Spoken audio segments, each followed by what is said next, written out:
بسم اللہ الرحمن الرحیم۔ السلام علیکم دوستوں، ایک بار پھر سے خوش آمدید۔ ناظرین کرام، آج کی یہ ویڈیو محرم الحرام کی فضیلت کے بارے میں ہے۔ ناظرین کرام، محرم الحرام کی فضیلت کیا ہے؟ کیا محرم میں ہم بستری کرنے سے نکاح ٹوٹ جاتا ہے؟ یوم عاشوراء زمانہ جاہلیت میں قریش مکہ کے نزدیک بڑا محترم دن تھا۔ اسی دن خانہ کعبہ پر نیا غلاف ڈالا جاتا تھا اور قریش اس دن روزہ رکھتے تھے۔ قیاس یہ ہے کہ حضرت ابراہیم علیہ السلام کی کچھ روایات اس کے بارے میں ان تک پہنچی ہوں گی۔ رسول اللہ صلی اللہ علیہ وآلہ وسلم کا دستور تھا کہ قریش ملت ابراہیمی کی نسبت سے جو اچھے کام کرتے تھے، ان کاموں میں آپ ان سے اتفاق و اشتراک فرمایا کرتے تھے۔ اسی بنا پر حج میں بھی شرکت فرماتے تھے۔ اصول کی بنا پر آپ قریش کے ساتھ عاشوراء کا روزہ بھی رکھتے تھے، لیکن دوسروں کو اس کا حکم نہیں دیتے تھے۔ پھر جب آپ مدینہ طیبہ تشریف لائے اور یہاں یہود کو بھی آپ نے عاشوراء کا روزہ رکھتے دیکھا اور ان کی یہ روایت پہنچی کہ یہ وہ مبارک تاریخی دن ہے جس میں حضرت موسیٰ علیہ السلام اور ان کی قوم کو اللہ تبارک و تعالیٰ نے نجات عطا فرمائی تھی اور فرعون اور اس کے لشکر کو غرقاب کیا تھا، تو آپ صلی اللہ علیہ وآلہ وسلم نے اس دن کے روزے کا زیادہ اہتمام فرمایا اور مسلمانوں کو بھی عمومی حکم دیا کہ وہ بھی اس دن روزہ رکھا کریں۔ یوم عاشوراء کا دن بڑا ہی محترم بالشان اور عظمت کا دن ہے۔ تاریخ کے عظیم واقعات اس سے جڑے ہوئے ہیں۔ چنانچہ مورخین نے لکھا ہے کہ یوم عاشوراء میں ہی آسمان و زمین، قلم اور حضرت آدم علیہ السلام کو پیدا کیا گیا۔ اسی دن حضرت آدم علیہ السلام کی توبہ قبول ہوئی۔ اسی دن حضرت ادریس علیہ السلام کو آسمان پر اٹھایا گیا۔ اسی دن حضرت نوح علیہ السلام کی کشتی ہولناک سیلاب سے محفوظ ہو کر وجودی پر لنگر انداز ہوئی۔ اسی دن حضرت ابراہیم علیہ السلام کو خلیل اللہ بنایا گیا اور ان پر آگ گلے گلزار ہوئی۔ اسی دن حضرت اسماعیل علیہ السلام کی پیدائش ہوئی۔ یوم عاشوراء کی فضیلت کا اندازہ اس بات سے لگایا جا سکتا ہے کہ حضرت ابن عباس رضی اللہ تعالیٰ عنہ فرماتے ہیں کہ میں نے نبی کریم صلی اللہ علیہ وآلہ وسلم کو کسی فضیلت والے دن کے روزے کا اہتمام بہت زیادہ کرتے نہیں دیکھا سوائے اس دن یعنی یوم عاشوراء کے اور سوائے اس ماہ یعنی ماہ رمضان المبارک کے۔ مطلب یہ ہے کہ حضرت ابن عباس رضی اللہ تعالیٰ عنہ نے آپ صلی اللہ علیہ وآلہ وسلم کے طرز عمل سے یہی سمجھا کہ نفل روزوں میں جس قدر اہتمام آپ یوم عاشوراء کے روزے کا کرتے تھے، اتنا کسی دوسرے نفلی روزے کا نہیں کرتے تھے۔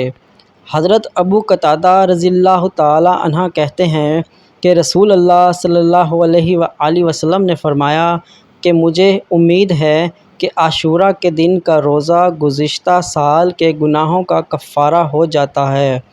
روزہ کے متعلق یہ بات یاد رکھنی چاہیے کہ احادیث میں بھی نبی کریم صلی اللہ علیہ وآلہ وسلم نے کفار و مشرکین کے مشابہت اور یہود و نصارہ کی بود و باش اختیار کرنے سے منع فرمایا۔ اس حکم کے تحت چونکہ تنہا یوم عاشوراء کا روزہ رکھنا یہودیوں کے ساتھ اشتراک اور تشابہ تھا، دوسری طرف اس کو چھوڑ دینا اس کے برکات سے محرومی کا سبب تھا۔ اس لیے اللہ تعالیٰ کے مقدس پیغمبر صلی اللہ علیہ وآلہ وسلم نے ہمیں یہ تعلیم دی کہ یوم عاشوراء کے ساتھ ایک دن کا روزہ اور ملا لو، تو بہتر تو یہ ہے کہ 9ویں اور 10ویں تاریخ کا روزہ رکھو، اور اگر کسی وجہ سے 9ویں کا روزہ نہ رکھ سکو تو پھر 10ویں کے ساتھ 11ویں کا روزہ رکھ لو، تاکہ یہود کی مخالفت ہو جائے اور ان کے ساتھ کسی بھی قسم کا تشابہ نہ رہے۔ جیسا کہ حضرت ابو عبداللہ بن عباس رضی اللہ تعالیٰ عنہ سے مروی ہے کہ جب رسول اکرم صلی اللہ علیہ وآلہ وسلم نے یوم عاشوراء کا روزہ رکھا اور مسلمانوں کو بھی اس کا حکم دیا تو بعض صحابہ نے عرض کیا کہ یا رسول اللہ، اس دن کو یہود و نصارہ بڑے دن کی حیثیت مناتے ہیں، تو کیا اس میں کوئی ایسی دلیل ہو سکتی ہے جس کے بعد یہ اشتراک اور تشابہ والی بات ختم ہو جائے؟ تو آپ نے فرمایا، جب اگلا سال آئے گا تو ہم 9ویں کو بھی روزہ رکھیں گے۔ ابن عباس فرماتے ہیں کہ اگلا سال آنے سے پہلے ہی رسول اللہ صلی اللہ علیہ وآلہ وسلم کی وفات ہو گئی۔ آخر میں ہم بات کرتے ہیں ان غلط باتوں کی جو محرم الحرام کے حوالے سے عوام کے اندر مشہور ہیں۔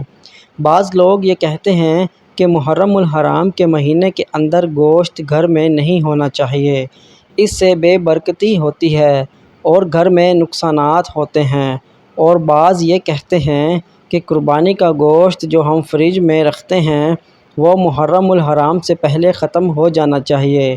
اگر محرم الحرام کے مہینے میں فریج میں گوشت رکھا رہا تو گھر میں بہت نقصانات ہو سکتے ہیں۔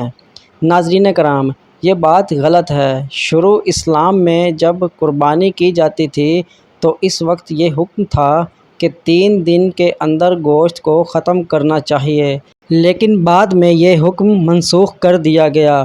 خلاصہ یہ ہے کہ محرم کے مہینے میں گھر میں گوشت پڑا رہا تو اس سے کوئی مصیبت نہیں آتی اور نہ اس سے بے برکتی آتی ہے۔ اسی طرح بعض لوگ یہ سمجھتے ہیں کہ اگر محرم کے مہینے میں بیوی سے ہم بستری کی جائے تو اس سے نکاح ٹوٹ جاتا ہے۔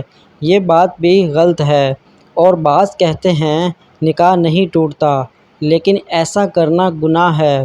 ناظرین کرام، شریعت میں جن حالات میں ہم بستری منع ہے وہ درج ذیل ہیں۔